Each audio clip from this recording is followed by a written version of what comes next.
సహోదరి సహోదరులారా, దేవుని బిడ్డలారా, ఈరోజు యావత్ కథోలిక శ్రీ సభ క్రీస్తు సాక్షాత్కార పండుగను కొనియాడుతూ ఉంది, లేదా ముగ్గురు జ్ఞానుల పండుగను కొనియాడుతూ ఉంది. ఈ రోజుతో ప్రియబిడ్డలారా క్రిస్మస్ కాలం అనేది ముగించింది. ఈ రోజు నుంచి కూడా మనం సామాన్య దైవవచన క్యాలెండర్ని మనం అనుసరిస్తూ ఉన్నాం. ఈ రోజుతో గుడిలో ఉన్నటువంటి డెకరేషన్స్ కావచ్చు, పశువుల కావచ్చు, స్టార్స్ కావచ్చు, క్రిస్మస్కి సంబంధించినటువంటి అలంకరణ మొత్తం కూడా తీసేయవలసినటువంటి అవసరం ఎంతో ఉంది.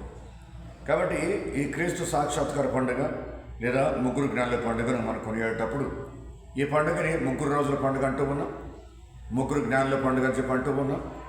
అలాగే ప్రియబిడ్డలారా, క్రీస్తు భగవంతుడు ఈ లోకానికి పరిచయం అయినటువంటి పండుగను మనం కొనియాడుతూ ఉన్నాం.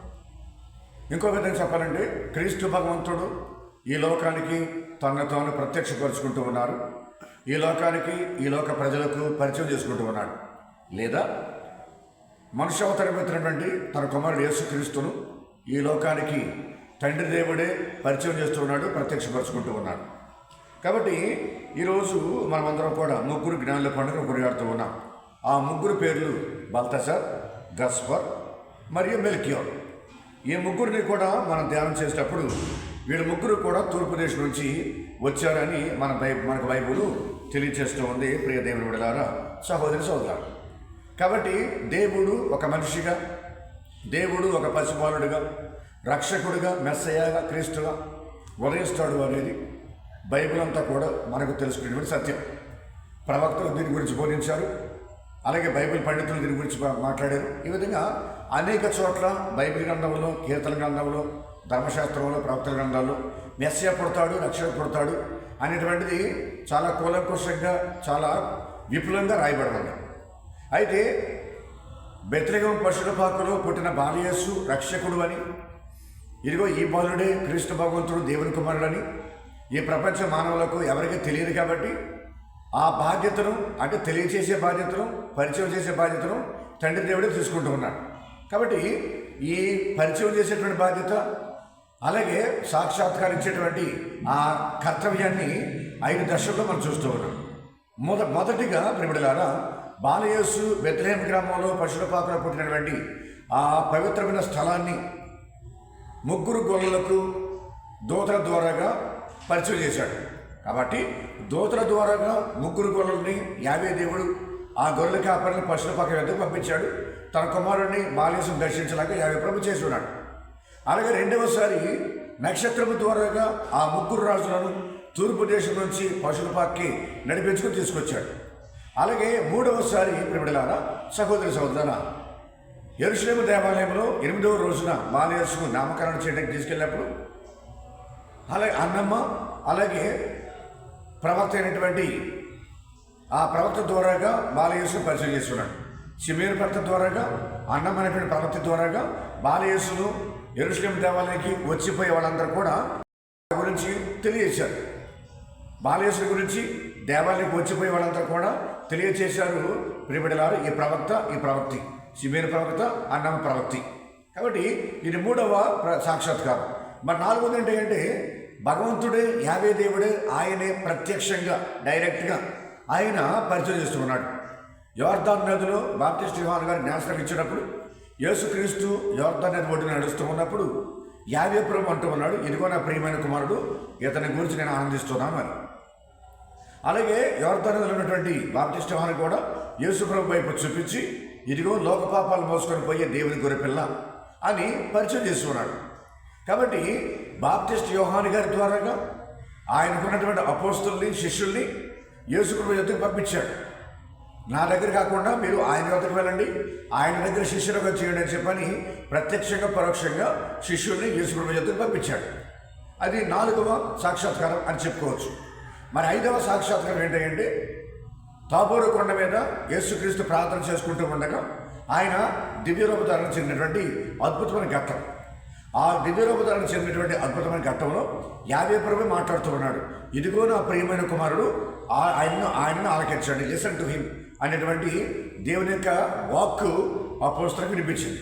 ఈ విధంగా 5 సార్లు యేసుక్రీస్తును ఈ ప్రపంచ మానవులకు పరిచయం చేస్తూ ఉన్నాడు, ప్రత్యక్షపరుస్తూ ఉన్నాడు.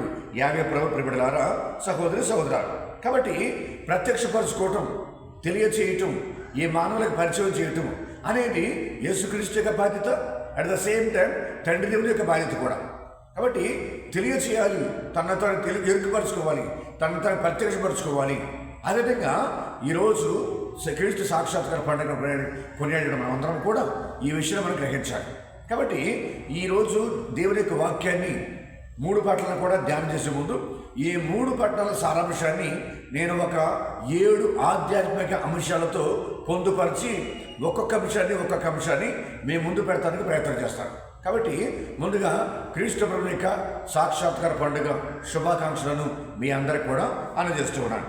ముందుగా మనం ధ్యానం చేసేటువంటి మొట్టమొదటి ఆధ్యాత్మిక అంశం ఏంటంటే ప్రియులారా, సహోదరి సోదర, the star and the divine guidance. నక్షత్రము దేవుని యొక్క నడిపింపు. ఈ నక్షత్రమును చూసి, తూర్పు దేశములో వెలసినటువంటి ఆ నక్షత్రాన్ని చూసి 3 జ్ఞానులు, 3 రాజులు, 3 ఖగోళ శాస్త్రవేత్తలు, ఈ ముగ్గురు కూడా ఆ నక్షత్రాన్ని చూసి అందులో ఏదో ప్రత్యేకత ఉందని, అందులో ఏదో ఒక గొప్ప సంకేతం కనిపిస్తుందని చెప్పని ఆ నక్షత్రం నడిచే దారిలో, ఆ నక్షత్రం చూపించే వెలుతురులో వాళ్ళు నడుచుకుంటూ పశువులపాక వద్దకు వచ్చారు. నక్షత్రం వారిని వెలుగు మార్గం నడిపించింది బాలయేసు వద్దకు, రక్షకుని వద్దకు, పశువులపాక వద్దకు. ప్రియబిడ్డలారా, సహోదరి సహోదరా, కాబట్టి వారు ఆ నక్షత్రం చూపించే దారిలోనే వారు నడుచుకుంటూ వచ్చారు. అలాగే ఈ ప్రపంచం అంతా కూడా అంధకారంలో మునిగినటువంటి సమయంలో ఈ ప్రాపంచిక అంధకారంలో వాళ్ళు ఉండకుండా నక్షత్రపు వెలుగులో వాళ్ళు నడుచుకుంటూ వచ్చారు. అనగా క్రీస్తు ప్రభుని వద్దకు వచ్చారు. క్రీస్తు ప్రభు యొక్క వెలుగులో వాళ్ళు నడుచుకుంటూ వచ్చారు. కాబట్టి the star has shown them the way to the crib to the child Jesus. క్రీస్తు ప్రభు యొద్దకు, బాలయేసు యొద్దకు వారిని నక్షత్రము నడిపించుకుంటూ వచ్చింది. నక్షత్రం దారి చూపించుకుంటూ వచ్చింది. అలాగే ఇశ్రాయేలు ప్రజలను 40 సంవత్సరాలు కూడా పగల మేఘస్తంభంలాగా, రాత్రి అగ్నిస్తంభంలాగా యావే ప్రభు ఈ అగ్నిస్తంభము అలాగే మేఘస్తంభం ద్వారాగా వాగ్దాన భూమికి వారిని అందరూ కూడా నడిపించుకుని తీసుకొచ్చాడు. ఏ విధంగా అయితే వాగ్దాన భూమికి పగల మేఘస్తంభంలాగా, రాత్రి అగ్నిస్తంభంలాగా యావే ప్రభు వారు నడిపించారు వాగ్దాన భూమికి, అలాగే వాగ్దానం చేయబడినటువంటి మెస్సియాను ఆయన దగ్గరికి నడిపించుకొచ్చింది ఈ నక్షత్రం. కాబట్టి ఇద్దరు కూడా, ఒకటేమో వాగ్దాన భూమి, ఇంకొకటేమో వాగ్దాన క్రీస్తు, ద లాంగ్ అవైటెడ్ క్రైస్ట్. ఎప్పుడూ కొన్ని కోట్ల సంవత్సరాల క్రితమే యావే ప్రభు వాగ్దానం చేశాడు, ప్రామిస్ చేశాడు, నేనే ఈ లోకానికి 2వ త్రిత్వైక సర్వేశ్వరుడిగా అవతరిస్తాను, మనుష్య అవతారం ఎత్తానని చెప్పని భగవంతుడు వాగ్దానం చేశాడు. కాబట్టి వాగ్దాన క్రీస్తు వాగ్దాన భూమికి అక్కడ మేఘస్తంభంలాగా, అగ్నిస్తంభంలాగా వాళ్ళు నడిపించారు. ఇక్కడ నక్షత్రం ద్వారాగా 3 జ్ఞానుల్ని, 3 రాజుల్ని నడిపించుకుంటూ తీసుకొచ్చాడు యావే ప్రభు. ప్రియబిడ్డలారా, సహోదరి సహోదరులు, కాబట్టి మనము కూడా క్రీస్తు వెలుగులో నడవాలి. మనము కూడా క్రీస్తు సందేశాన్ని ఆలకించాలి. మనము కూడా క్రీస్తు యొక్క వాక్యములో మనం నడవాలి. అందుకని ఒక చక్కని వాక్యం ఉంది కదా, ఏంటది? దేవా, నీ వాక్యం నా పాదములకు దీపము, నా త్రోవకు వెలుగైనది. అంటే దేవుని యొక్క వాక్కు, ఆ వాక్య క్రీస్తు, ఆ క్రీస్తు వాక్యములో, క్రీస్తు చూపించే వెలుగులో, క్రీస్తు చూపించే దారిలో మనమంతా కూడా నడుచుకుంటూ పరలోక రాజ్యానికి, మనకు వాగ్దానం చేయబడినటువంటి పరలోక రాజ్యానికి, నిత్యమోక్ష రాజ్యానికి మనం చేరుకోవాలి. అదే ఇది మొదటి ఆధ్యాత్మిక అంశం మనం ధ్యానం చేసుకోవాల్సింది. మరి 2వ ఆధ్యాత్మిక అంశం మనం ధ్యానం చేయవలసింది ఏంటంటే, ఇప్పుడు బిడ్డలారా, సహోదరి సహోదరులారా, క్రీస్తు విశ్వ వెలుగు, the universal light is none other than Christ himself. క్రీస్తు విశ్వానికి వెలుగు ఆయన. ఏ విధంగా అయితే క్రీస్తు భగవంతుడు ఈ లోకానికి వెలుగులాగా ఉదయించాడో, ఈ ప్రపంచమంతా కూడా క్రీస్తు అనే వెలుగులో నడవాలి, క్రీస్తు అనే వెలుగులో చెరతేరాలి, క్రీస్తు అనే వెలుగులో మోక్ష రక్షణ పొందుకోవాలి. కాబట్టి క్రీస్తు యొక్క మహిమ, క్రీస్తు యొక్క వెలుగు ఈ ప్రపంచమంతా కూడా వ్యాపించాలి. మనమందరూ కూడా వెలుగులో జీవించాలి. మనమందరూ కూడా ఆ వెలుగులో నడవగలగాలి. క్రీస్తు ఈ లోకంలో వెలుగు వలె అవతరించాడు, ఉదయించాడు. కాబట్టి ఈ విశ్వమంతటికి క్రీస్తే వెలుగు. కాబట్టి అందుకే ఈరోజు మొదటి పట్టణంలో మనం చూస్తూ ఉన్నాం కదా, యెషయా గ్రంథము 60వ అధ్యాయము 1వ వచనం నుంచి 6వ వచనం వరకు యెషయా ప్రవక్త అంటూ ఉన్నాడు, ఏమని? లెమ్ము తేజరిల్లము, లెమ్ము తేజరిల్లము అని యెషయా ప్రవక్త పిలుపునిస్తూ ఉన్నాడు. చదువుతున్న ఒకసారి వినండి ఒకసారి. లెమ్ము, ప్రకాశింపము, నీకు వెలుగు ప్రాప్తించినది, ప్రభుని తేజస్సు నీపై వెలుగొందుచున్నది, ధరణిని చీకట్లు ఆవరించుటను, అలాగే జాతులను తమస్సు కప్పియునను, నీపైన ప్రభువు ఉదయించును, ఆయన కాంతి నీపై తేజరును, జాతులు నీ వెలుగునొద్దకు వత్తురు, రాజులు కాంతివంతమైనటువంటి నీ అభ్యుదయమును చూడవత్తురు. కాబట్టి యేసుక్రీస్తు వెలుగు వలె ఉదయించాడు ఈ లోకంలో. క్రీస్తే వెలుగు, వెలుగే క్రీస్తు. కాబట్టి యేసుక్రీస్తు యొక్క వెలుగులో మనమంతా కూడా నడవాలి. ఆ ప్రభునికి వెలుగుదారులో మనమంతా కూడా నడవాలి. అలాగే బిడ్డలారా, సహోదరి సహోదరులారా, మత్తయి సువార్త 4వ అధ్యాయము 14వ వచనం నుంచి 16వ వచనం వరకు మనం చదివితే కనుక చక్కని వాక్యం ఒకటి కనపరుస్తుంది అక్కడ. ఏంటది? Zebulun Naphtali, Zebulun Naphtali, Zebulun Naphtali. అలాగే గల్లియ ప్రాంతంలోకి అవతలన్నటువంటి ఈ నగరాలు, ఈ పల్లెలన్నీ కూడా గొప్ప వెలుగును చూశాయి. అంతేకాకుండా చీకట్లో ఉన్నటువంటి వారు గొప్ప వెలుగును చూశారు, మరణపు ఛాయలో ఉన్నటువంటి వారందరూ కూడా గొప్ప వెలుగును చూశారని చెప్పని మత్తయి సువార్తలో మనం చూస్తూ ఉన్నాం. మత్తయి సువార్త 4వ అధ్యాయం 14వ వచనం నుంచి 16వ వచనం వరకు మనం చదువుతూ ఉన్నాం. ప్రియబిడ్డలారా, సహోదరి సహోదరులారా, కాబట్టి గల్లియ సరస్సు తీరమున యోర్దాను నదికి ఆవల దిక్కున అన్యులు నివసించు గల్లియ సేమయందు అంధకారం నివసించు ప్రజలు గొప్ప వెలుగును చూచిరి, మరణపు నీడలో నివసించే ప్రజలపై వెలుగు ఉదయించను అని యెషయా ప్రవక్త పలికినట్లుగా వారు యేసుక్రీస్తు అనే వెలుగును వారికి చూశారు, వారు దర్శించుకున్నారు, వారు రక్షణ పొందుకున్నారని ఇక్కడ మనం చూస్తూ ఉన్నాం. ప్రియబిడ్డలారా, సహోదరి సహోదరులారా, అలాగే మనం చూస్తూ ఉన్నాం కదా ప్రియబిడ్డలారా, సహోదరి సహోదరు. లోకా సువార్త 2వ అధ్యాయము మనం 32వ వచనం చూస్తున్నాం.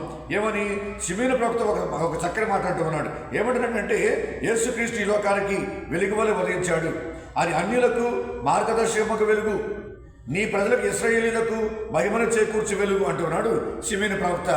8వ రోజున బాలయేసును దేవాలయం తీసుకెళ్ళినప్పుడు ఆ బాలయేసును తన ఒడిలోకి చేసుకుని షిమయోను ప్రవక్త పలికినప్పుడు పలకని అన్యులకు మార్గదర్శకముకు వెలుగు, నీ ప్రజలకు ఇశ్రాయేలీయులకు అది మహిమను చేకూర్చి వెలుగది. కాబట్టి యేసుక్రీస్తు ప్రపంచానికి వెలుగు వలె ఉదయించాడు అనే విషయాన్ని మనం ఇక్కడ జ్ఞాపకం చేసుకుంటూ ఉన్నాం. అలాగే యోహాను సువార్త 9వ అధ్యాయం మనం చూస్తూ 1వ అధ్యాయం 9వ వచనం మనం చూస్తూ ఉన్నాం.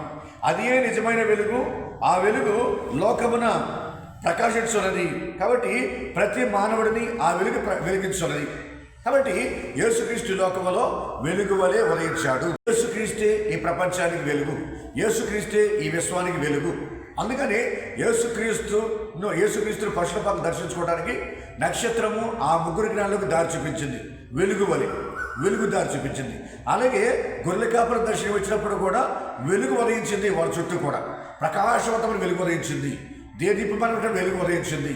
వారు భయకంపితులయ్యారు గొర్రెలందరూ కూడా. కాబట్టి యేసుక్రీస్తు పుట్టుక ఈ లోకానికి వెలుగు జన్మించిన రోజు, ఈ లోకానికి వెలుగు జన్మించింది అనే విషయం అనేది మనం గుర్తుంచుకోవాలి ప్రియబిడ్డలారా, సహోదరి సహోదరులారా. మరి రెండవ విషయం అంటే మనం ధ్యానం చేయవలసినటువంటి ఆధ్యాత్మిక అంశము సత్యాన్వేషణ, క్రీస్తు అన్వేషణ. సత్యాన్వేషణ, క్రీస్తు అన్వేషణ. Search for God, search for Christ. అన్వేషణ ఎవరి కోసం? అన్వేషణ ఎవరి కోసం వెతకాలి? మనం క్రీస్తు కోసం వెతకాలి, భగవంతుడి కోసం వెతకాలి. Search for God, thirst for God.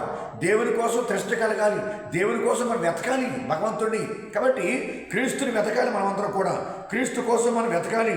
అందుకనే మనం చూస్తూ ఉన్నాం కదా ప్రియబిడ్డలారా, సహోదరి సహోదరులారా, ఈ లోకమంతా కూడా పతనమైపోయింది, పాపపు కోపంలో మునిగిపోయింది, పాప ఆలోచనతో నిండిపోయింది. కాబట్టి మనము సత్యాన్ని వెతకాలి. సత్యం అనగా ఏమిటి? క్రీస్తు. క్రీస్తు అనగా సత్యము. కాబట్టి సత్యమునందు మనం జీవించాలి, సత్యములో మనం నడవాలి, సత్యము కోసం మనం నిరీక్షించాలి, సత్యమును మనం అన్వేషించాలి. కాబట్టి మూడవ విషయం ఏంటంటే సత్యాన్వేషణ, క్రీస్తు అన్వేషణ. కాబట్టి క్రీస్తును మనం వెతకాలి, క్రీస్తును మనం వెతుకుతూ ఉండాలి. అందుకని ఇర్మీయా గ్రంథము 29వ అధ్యాయము 13, 14 వచనం మనం చూస్తూ ఉన్నాం. ఏంటది? మీరు పూర్ణ హృదయముతో నన్ను వెతకండి, నేను మీకు దొరుకుతాను, నేను మీకు దొరుకుతాను మీ అందరికీ కూడా. కాబట్టి మీరు మంచి మనసుతో, పూర్ణ హృదయంతో చక్కగా మీరు నా కోసం వెతకండి, నేను మీకు దొరుకుతాను. You can find me if you search for me with full heart.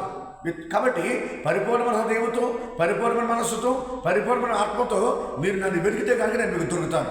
అందుకని యేసు ప్రభువు అంటూ ఉన్నారు, అడుగుడి మీకు వసకబడును, వెతకుడి మీకు దొరుకును, తట్టుడి మీకు తెరవబడని చెప్పని ప్రభు అంటూ ఉన్నారు. కాబట్టి మనం వెతుకుతూ ఉండాలా క్రీస్తు ప్రభువుని, మనం వెతుకుతూ ఉండాలా క్రీస్తు యొక్క మనస్తత్వాన్ని, మనం వెతుకుతూ ఉండాలా క్రీస్తు యొక్క ఔన్నత్యాన్ని, వ్యక్తిత్వాన్ని. కాబట్టి క్రీస్తు యొక్క జీవితాన్ని, క్రీస్తు యొక్క అనుభూతిని, క్రీస్తు యొక్క అనుభవాన్ని మనం వెతుకుతూ ఉండాలా. Then we will find Christ. కాబట్టి క్రీస్తును మనం వెతుకుతూ ఉండాలి మన జీవితాంతం కూడా. ఏ విధంగా అయితే ఈ జ్ఞానులు వెతుక్కుంటూ వచ్చారో రక్షకుని జాడ తెలుసుకోవడానికి, రక్షకుని కళ్ళారా చూడటానికి ఆ విధంగా వెతుకుతూ వచ్చారో అలాగే మనం కూడా వెతుకుతూ ఉండాలి. భగవంతుని వెతకాలి, క్రీస్తుని వెతకాలి ప్రియబిడ్డలారా. అది 3వ ఆధ్యాత్మిక అంశం మనం గ్రహించవలసింది. అలాగే 4వ ఆధ్యాత్మిక అంశం ఈరోజు క్రీస్తు సాక్షాత్కార పండుగ రోజున మనం ధ్యానం చేయవలసిన అవసరం ఏంటంటే ప్రియబిడ్డలారా, నిజమైనటువంటి ఆరాధికులు, స్వచ్ఛమైనటువంటి ఆరాధికులుగా ఉండాలి. మన ఆరాధన నిజమైనది ఉండాలి, స్వచ్ఛమైనదిగా ఉండాలని. ఎటువంటి కళంకం ఉండకూడదు, ఎటువంటి లొల్లి ఉండకూడదు, ఎటువంటి దోషాలు ఉండకూడదు, ఎటువంటి లోపాలు ఉండకూడదు మన ఆరాధనలో. కాబట్టి ద జెన్యున్ వర్షిప్, ఆ జెన్యున్ వర్షిప్ నిజాయితీతో, నీతితో, ధర్మంతో, అంతఃకరణ శుద్ధితో మన వర్షిప్ అనేది, మన ఆరాధన అనేది ఉండగలగాలి. కాబట్టి మన ఆరాధన హృదయాంతరంగం నుండి కూడా రావాలి. మన స్తుతి ఆరాధన హృదయాంతరంగం నుండి రావాలి. మన మనసు పూర్తిగా భగవంతునికి ఆరాధన చెల్లించాలి. ఆయన ముందు మోకరించాలి, శాస్త్రంగా నమస్కారం చేసి ఆయన మనసారా ఆరాధించాలి. ఏ విధంగా అయితే ఈ 3 జ్ఞానులు, ఈ 3 రాజులు మనసారా ధ్యానించుకున్నారు, మనసారా ఆరాధించుకున్నారు క్రీస్తు భగవంతుడిని పశుల పాకలో. ఆ మేంజర్లు, ఈ మాజాయి ఏ విధంగా అయితే క్రీస్తు భగవంతుడిని దర్శించుకున్నారో మనము కూడా ఆ విధంగానే పరిపూర్ణమైన మనసులతో, పరిపూర్ణమైన హృదయాలతో, నిజమైన భక్తి విశ్వాసాలతో మనము ఈ ట్రూ వర్షిప్ అనేది, నిజమైన ఆరాధన అనేది మనం చేస్తూ ఉండాలి ప్రియబిడ్డలారా, సహోదరి సహోదరులు. కాబట్టి ఆ భగవంతుని ఆరాధించినప్పుడు మన సర్వస్వాన్ని కూడా ఆయన ముందు పరవాలి. మన సర్వస్వాన్ని కూడా ఆయనకు అర్పించాలి మనం.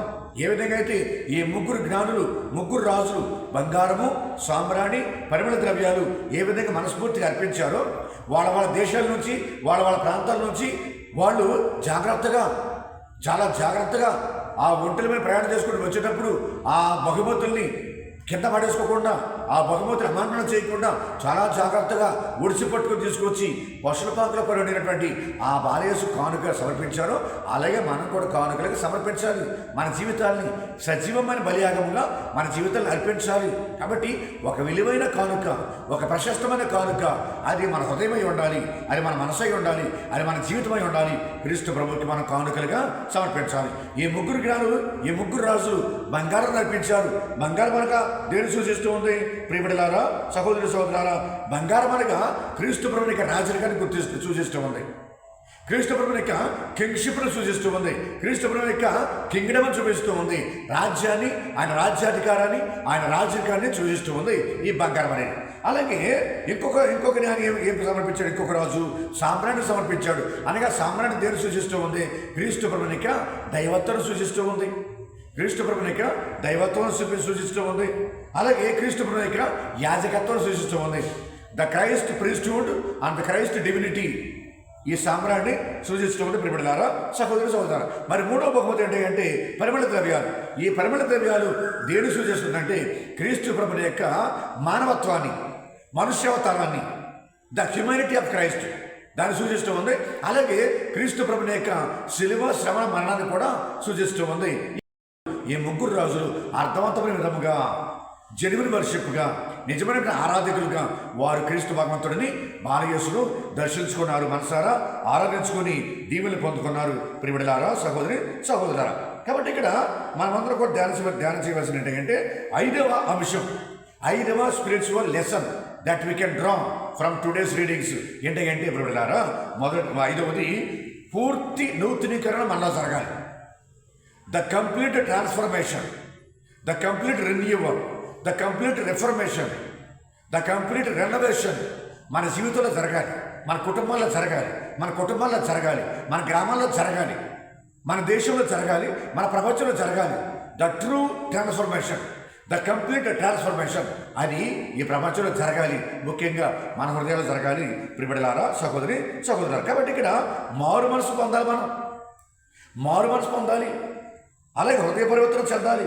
అలాగే మన నడవడిక, మన విధానం, మన పద్ధతి, మన క్యారెక్టర్, మన బిహేవియర్, మన thought pattern, the way we behave, the way we think, the way we walk, the way we talk, మన మాట్లాడే విధానం కావచ్చు, ఆలోచన విధానం కావచ్చు, నడిచే నడక కావచ్చు, చూసే చూపు కావచ్చు, మన క్యారెక్టర్ అండ్ పర్సనాలిటీ, మన క్యారెక్టర్ అండ్ బిహేవియర్ మొత్తం కూడా పూర్తిగా మారిపోవాలి.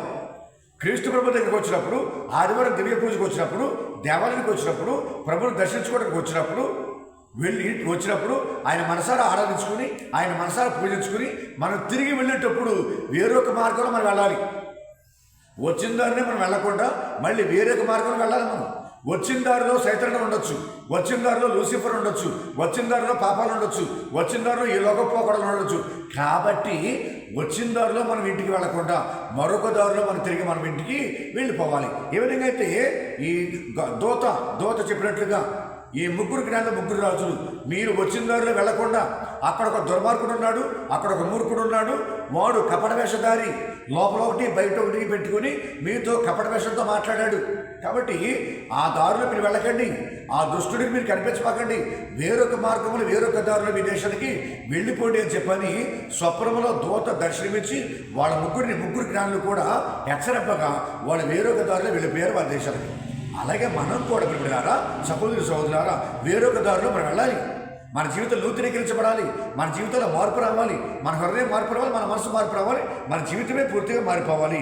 అదే భగవంతుడు ఇక్కడ మనందరూ కూడా కోరుకుంటూ ఉన్నాడు ప్రియబిడ్డలారా సహోదరులారా. కాబట్టి ఇక్కడ మన జీవితంలో మార్పు రావడం కోసం మనం ఎల్లప్పుడూ కూడా క్రీస్తు ప్రభువుని నిజమైనటువంటి ఆరాధకులుగా ఉండగలగాలి, మన నిజమైనటువంటి ఆరాధకులుగా ఉండగలగాలి. కాబట్టి మనం వచ్చే దారిలో సైతాను ఉండొచ్చు, మనం వచ్చే దారిలో మనం పాడు చేసి ఉండొచ్చు. పాత విధానానికి పాత నడవడికకు మనం వెళ్లకుండా వేరొక విధానానికి వేరొక జీవితానికి మనం వెళుతూ ఉండాలి ప్రియ సహోదరులు. అందుకని మత్తయి సువార్త 2:12 హేరోదు చెంతకు పోరాదని చెప్పని స్వప్నంలో ఈ ముగ్గురు జ్ఞానులకు హెచ్చరిక చేసింది దూత. కాబట్టి వాళ్ళు రూట్ మార్చుకున్నారు, దారి మార్చుకున్నారు, తిరిగి వేరే దారిలో వెళ్ళిపోయారు, తిరిగి వేరే దారిలో వాళ్ళ దేశం వెళ్ళిపోయారు. అలాగే మనం కూడా దారి మార్చుకోవాలి, రూట్ మార్చుకోవాలి, పద్ధతి మార్చుకోవాలి, విధానం మార్చుకోవాలి, నడవడిక మార్చుకోవాలి, మార్పు రావాలి మనందరూ కూడా. అప్పుడే క్రీస్తు ప్రభువుకి వెలుగులో మనం నడిచినట్లయితే మనం భగవంతుడు మెండుగా దీవిస్తాడు, ఆశీర్వదిస్తాడు. మన జీవితం మొత్తం పూర్తిగా మారిపోతూ ఉంది. మిగతా 6వ ఆధ్యాత్మిక అంశం మనం ధ్యానం చేయవలసింది ఏంటంటే తర్వాత క్రీస్తు రక్షణ విశ్వజనీనమైనటువంటిది. The salvation is universal, the Christ salvation is universal. ఒక యూదుడికి మాత్రమే కాదు, అన్యులకు కూడా రక్షణ కావాలి, అనేకమైన ప్రాంతాల వరకు రక్షణ కావాలి, అనేకమైన భాషల వరకు రక్షణ కావాలి, అనేకమైన తెగల వరకు రక్షణ కావాలి, అనేకమైన దేశాల వరకు రక్షణ కావాలి. కాబట్టి ఒక యూదుడికి మాత్రమే రక్షణ పరిమితం కాకూడదు.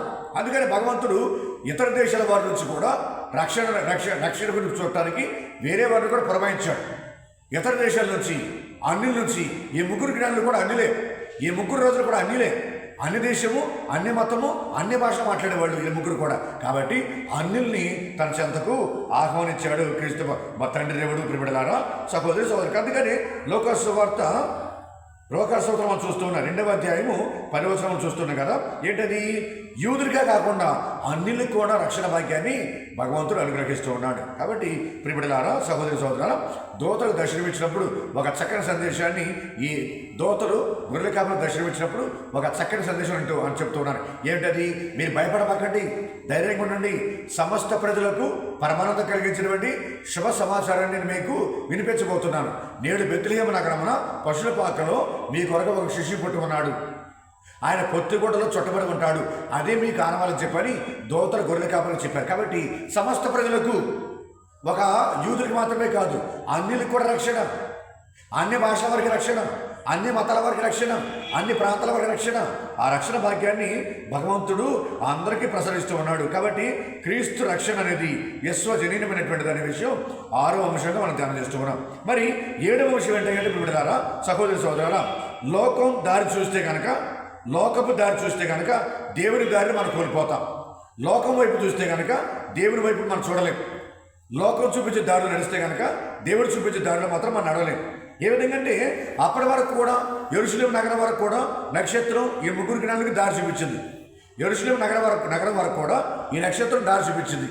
యోధా రాజ్యానికి రాజధాని యెరూషలేము కాబట్టి యెరూషలేము వరకు వచ్చారు. కానీ యెరూషలేము దగ్గరికి ఎప్పుడైతే వచ్చారో హేరోదు రాజును గుర్తుంచుకున్నారు. హేరోదు రాజు దగ్గరికి వెళ్ళారు, హేరోదు రాజమందిరం దగ్గరికి వెళ్ళాడు. ఎప్పుడైతే హేరోదు ఇంటికి వెళ్ళారో, హేరోదు రాజు దగ్గరికి వెళ్ళాడో అప్పుడు నక్షత్రం కనిపించకుండా అదృశ్యమైపోయింది.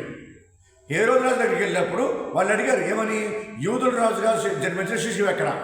యూదుల రాజుగా జన్మించిన శిశువు ఎక్కడ అని హేరోదు రాజుతో మాట్లాడిన తర్వాత హేరోదు రాజుతో సంభాషణ అయిపోయిన తర్వాత ఎప్పుడైతే మళ్ళీ హేరోదు రాజు దగ్గర నుంచి తన మంగళ నుంచి తన రాజమందిరం నుంచి బయటకు వచ్చేసారో మళ్ళీ మాయమైపోయిన నక్షత్రం అనేది మళ్ళీ దర్శనమిచ్చింది.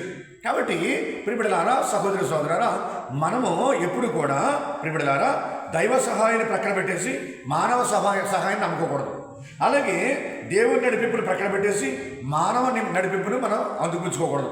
అలాగే దేవుని జ్ఞానాన్ని మనం ప్రక్కన పెట్టేసి మానవుని యొక్క తెలివిని మనం నమ్ముకోకూడదు. కాబట్టి దేవుడు, అలాగే దేవుని యొక్క నడిపింపు, దేవుని యొక్క సహాయం, దేవుని యొక్క జ్ఞానం మనకు చాలా ముఖ్యం. అందుకని దేవుని సహాయం మనకు కావాలి, మానవ సహాయం మనకు అవసరం లేదని, దేవుని నడిపి మనకు కావాలి, మానవునికి నడిపి మనకు వద్దని, దేవుని యొక్క జ్ఞానం కావాలి, మానవ యొక్క తెలివి మనకు అవసరం లేదని చెప్పని ఇక్కడ మన నక్షత్రం మనకు అందరూ తెలియజేస్తూ ఉంది. కాబట్టి నక్షత్రం కోరుకోవాలి మనం అందరం కూడా. ఆ నక్షత్రం దారి చూపిస్తుంది పరలోక రాజ్యానికి. ఆ నక్షత్రం మనకు జ్ఞానం ఇస్తూ ఉంది. ఆ నక్షత్రం మనకు సహాయం చేస్తూ ఉంది. ఆ నక్షత్రం మనల్ని నడిపిస్తూ ఉంది. కాబట్టి హేరోదు రాజు కాదు. హేరోదు రాజును గమనించండి, లోపల ఒకటి మనసులో ఒకటి ఉంది, బయటకు కూడా మాట్లాడాడు. మీరు వెళ్ళండి, ఆయన ఆచూకీ తెలుసుకోండి, ఆయన అడ్రస్ నాకు చెప్పండి, నేను కూడా వెళ్ళి ఆ శిశువుని ఆరాధించి వస్తానని చెప్పని కపట వేషధారులాగా మాట్లాడాడు. కాబట్టి మనం ఇప్పుడు కూడా హేరోదు రాజులాగా ఉండకుండా ఎప్పుడైతే ఈ ముగ్గురు జ్ఞానులు హేరోదు రాజు దగ్గరికి వెళ్ళారో అప్పుడు దేవుని సహాయం ఆగిపోయింది, దేవుని నడిపింపు ఆగిపోయింది, దేవుని జ్ఞానం ఆగిపోయింది, దేవుని నక్షత్రం అదృశ్యమైపోయింది. కాబట్టి మనం దేవుని యొక్క నడిపింపులోనే మనం నడవాలి అనే విషయం అనేది ఇక్కడ మనకు కనిపిస్తూ ఉంది ప్రియబిడ్డలారా, సహోదరి సహోదరులారా. కాబట్టి ఇక్కడ 8వ అంశంగా మనం ధ్యానం చేయవలసింది, మూర్ఖులుగా మనం జీవించకుండా జ్ఞానులుగా మనం జీవించాలి, మూర్ఖులుగా మనం జీవించకూడదు. ఎవరు మూర్ఖుడు ఇక్కడ బైబిల్లో? యేసుప్రభునిక ఈ సాక్షాత్కార పండుగ రోజున మూర్ఖుడు ఎవరంటే యోధా రాజును పరిపాలించినటువంటి ఈ హేరోదు రాజు మూర్ఖుడు.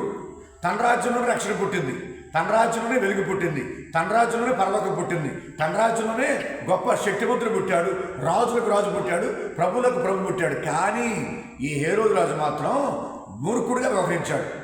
ఆ వెలుగును ఆరిపేయాలని చెప్పి ప్రయత్నం చేశాడు, ఆ దేవుడిని చంపేయడానికి ప్రయత్నం చేశాడు, ఆ రక్షణను చంపేయడానికి ప్రయత్నం చేశాడు. కాబట్టి మూర్ఖులుగా మనం ఉండకుండా నిజమైనటువంటి దేవుని విశ్వాసులుగా, నిజమైనటువంటి దేవుని ఆరాధికులుగా మనం జీవించాలి. అందుకనే హేరోదు రాజు రక్షకుడిని, రక్షణను, వెలుగును చూడలేకపోయాడు. అలాగే బెత్లెహేము ప్రజలు కూడా రక్షకుడిని చూడలేకపోయారు. ఎక్కడో తూర్పు దేశమైనటువంటి ఆ జ్ఞానం చూశారు రక్షకుడిని. కానీ బెత్లెహేము గ్రామంలో, ఆ గ్రామం పొలిమేరలో ఉన్నటువంటి పశుపాత్రలు పుట్టిన భార్యసులు బెత్లెహేము నగరవాసులు ఎవరు కూడా చూడలేకపోయారు. ఎందుకని? వాళ్ళందరూ కూడా జనంతో కిక్కిరిసిపోయింది బెత్లెహేము నగరం అంతా కూడా. వాళ్ళందరూ కూడా మనుషులతో బిజీగా ఉన్నారు, మనుషుల సంభాషణలు బిజీగా ఉన్నారు, ఏ లోక వ్యామోహాలు బిజీగా ఉన్నారు, ఏ ప్రపంచ వ్యవహారాలు బిజీగా ఉన్నారు వాళ్ళు. అందుకని రక్షకుడు చూడలేకపోయారు, రక్షణ చూడలేకపోయారు, వెలుగును చూడలేకపోయారు, మెస్సేజ్ చూడలేకపోయారు బెత్లెహేము నగరవాసులు ఎవరో కూడా. అలాగే యెరూషలేము నగరవాసులు ఎవరో కూడా రక్షకుడు చూడలేకపోయారు. ఎందుకనగా ఈ ముగ్గురు జ్ఞానులు, ఈ ముగ్గురు రాజులు ఒంటెల మీద వస్తూ ఉంటే యెరూషలేము నగరం అంతా కూడా ఆశ్చర్యంతో మునిగిపోయింది. కంగారులో ఉన్నారు వాళ్ళు, ఆందోళన ఉన్నారు. ఏం జరుగుతుంది, ఏంటి, ఈ ముగ్గురు జ్ఞానులు వచ్చారేంటి, ఈ ముగ్గురు రాజులు వచ్చారేంటి, ఒంటెల మీద వచ్చారేంటి, వీళ్ళు చూస్తే రాజులాగా ఉన్నారు, చూస్తే జ్ఞానులాగా ఉన్నారు, చూస్తే గొప్పవాడి వ్యక్తుల్లాగా ఉన్నారు వీళ్ళు అని యెరూషలేము నగరవాసులు అందరూ కూడా సంభ్రమాచార్యంలో మునిగిపోయారు. ఏం జరుగుతుంది, ఏంటి అని చెప్పారు. కాబట్టి ప్రియబిడ్డలారా, సహోదరి సహోదరులారా, హేరోదు రాజులాగా మనం ఉండకుండా ఆ నక్షత్రం దారి చూపించినట్లుగా ముగ్గురు జ్ఞానుల వల్ల మనం ఉండాలి, ముగ్గురు గొల్ల వల్ల మనం ఉండాలి. అదే భగవంతుడు ఈరోజు మనందరూ కూడా కోరుకుంటున్నారు. కాబట్టి ప్రియ సహోదరి సహోదరులారా, ఎల్లప్పుడూ కూడా మన జీవితంలో కూడా హేరోదు రాజు లాంటి వాడు ఎవరో ఒకరు ఉంటారు మన జీవితంలో. మనల్ని దారి మళ్ళించేవారు, మన మీద కుట్రలు పన్నేవారు, మన జీవితంలో పాడు చేసేవారు, కపట వేషధారులాగా, ఒక సైతాన్ లాగా, ఒక లూసిఫర్ లాగా మన జీవితం నాశనం చేయడానికి, మన జీవితాన్ని పాడు చేయడానికి ఎవరో ఒకరు ఉంటారు, కపట భక్తులు, కపట వేషధారులు. కాబట్టి వాళ్ళ విషయంలో మనం జాగ్రత్తగా ఉండాలి.